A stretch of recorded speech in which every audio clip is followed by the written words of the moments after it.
Hey guys, Scott Patton here, and this could be my top baits for January. You know, we're here in Tennessee right now, and it's right at the first of the year. We're going to head to Florida here in a couple of weeks, and we've been out fishing a couple of days during being off and not doing anything during the holidays, but we had a couple of decent days out there, and we've been picking our days. And anyways, you know, nice warm days like what we got today. It's like 60 out here today. Are the days that you want to choose some cold fishing, really, if you can.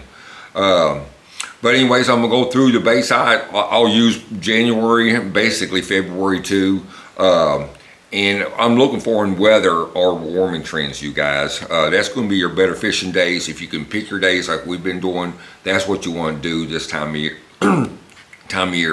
And I tell you something else too to watch for is anytime we get some rain and the water level may be rising, especially on some of these Tennessee River lakes.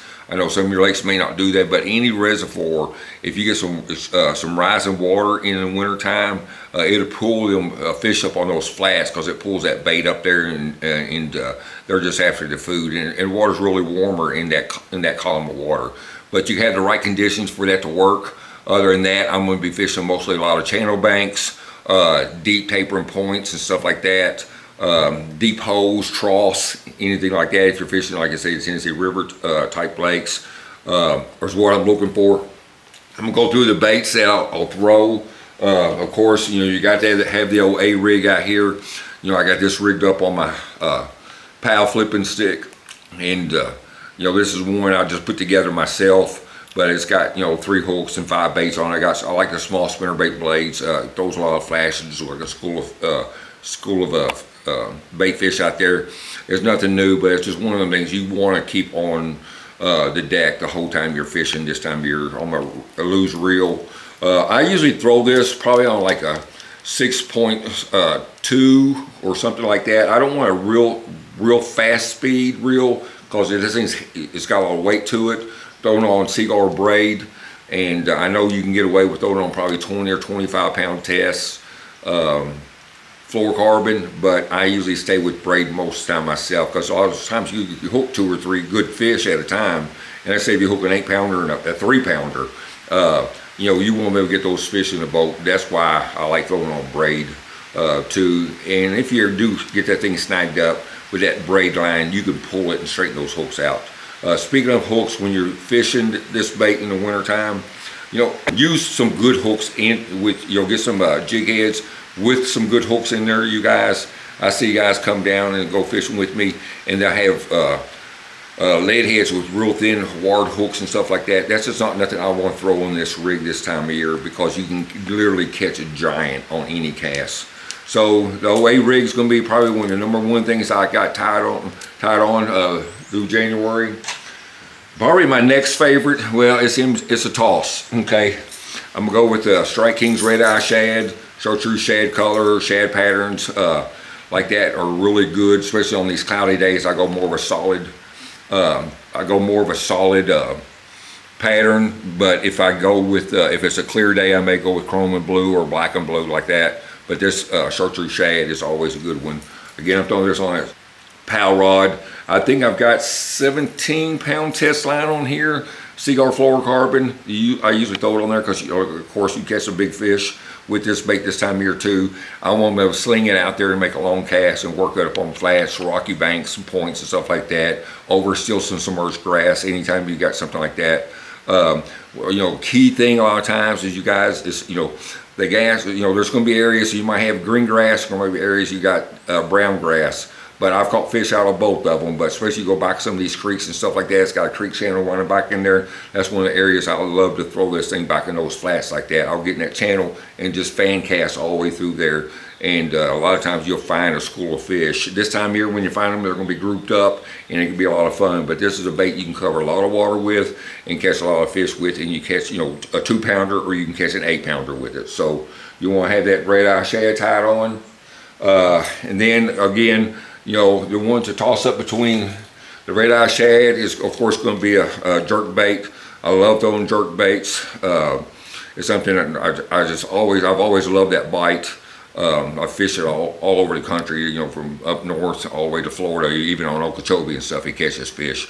But again, if you're fishing this thing in this month of January, I'm going to be throwing this same kind of places. I've gone, let's say if you take Del Hollow Lake, okay, you go back in some of those creeks and stuff like that, you got grass growing on those flats, you got creek channel flowing through there. I'll throw that jerk bait right down those channel edges and stuff, sometimes right down it. And a lot of times you might get in a certain bend, or could be some stumps right there where that grass, but you got a clean channel through there and that grass on the edge of that. That's a place you might find a school of fish. I know years ago in a tournament, I done real well and actually won the tournament and had big fish both days, and that's the type of area that we found, and we caught them on a jerk bait. But anyways, you have that jerk bait tied on, fish it slower this time of year, you guys. You know, when it's late March and stuff like that, or early fall, you can fish this thing faster. I really like to just jerk this thing a couple soft jerks and let it set, just let it soak, a couple more soft jerks and let it set, especially if you're fishing over, some deeper suspended fish that might need to come up after it. Give them time to think. It's like, I don't like that thing sitting over my head. I'm gonna crush it. So make sure you give them time to react on it that way. If you jerk them too fast, they're sluggish or slow because their body temperature is cold. And if you literally would take the bait away from the fish because they don't really react out of it. So if I'm jerking that bait, say if I got a school of fish sitting down there in 8 foot of water, I'm jerking this thing down, 3-4 foot deep, and I get it down there and I'm really letting it soak over their heads, one of them's gonna react on it. So that's the way you wanna fish this thing. Just don't overfish it. I'll throw it normally on 12-pound test line. I can and will throw it on 15-pound test line, depending on the size fish I got. Just make sure you got that drag set, because those hooks are thinner on most of these jerk baits, and you don't want to have a big either tear free or straighten the hook out and lose him, because that will happen. But the jerk bait's going to be a great bait to have tied on, you guys. Then anymore, this is all around year-round bait, and that's going to be the Jackhammer. This is a shad pattern one here. I've got on 20-pound test line.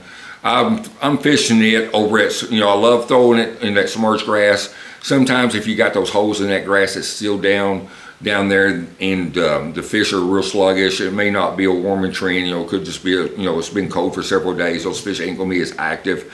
I like this because I can literally throw it tighter to the grass. They may be in a hole in that grass, and a lot of times that's what they are. There could be some rocks down there, and it'll be a hole in that grass. A lot of times that's fine. You're gonna find a group of fish. Again, this time of year they'll be grouped up. If you do find that spot, figure out exactly where that spot was, parpo down, or get your waypoint so you can just stay in there. If it's windy and stuff like that, you'll drift off. It could be easy to lose that little sweet spot where you found those fish. It could be a shell bed or something like that in the grass, or out on the main lake flat close to the main river channel. But this bait's real good because I can throw it out there, I can crank it good and slow, I can let it snag in that grass. The grass ain't real thick this time of year, so it comes through it. I'll jerk it and let it just flutter back down, and just keep keep on doing that throughout the cast. And I keep it tight to the cover, even if I'm throwing it around, maybe a stump, some scattered stumps, stuff like that, lay downs, stuff like that. I'm gonna try to fish this thing as close to the cover as I can. You're gonna have a bluff wall with lay down trees and stuff on it. Those are great places for this time of year to catch a big fish too. But again, a lot of us is not fishing too fast, you guys. It's not summertime. These fish ain't going to be real responsive to a bait that's moving real fast. So try to keep it tight to the cover and fish it slow. It's going to be key for this time of year, okay? I'm throwing this on, like I said, usually 17 or 20 pound test cigar fluorocarbon too. Now another bait, a lot of guys don't throw this time of year, but I love it. And I would throw it the same type places I'm throwing that Jackhammer, and this is a 3/8 ounce spinner bait. I got decent, 4.5 and a 4 willow leaf blade on there, and sometimes I'll even go to Colorado blades this time of year. But what I want to do with that thing, what I like about it, because it's such you got the pull, the resistance of the blade, so you can really slow that thing down and keep it real slow. Again, key is these fish are cold. They're cold-blooded fish.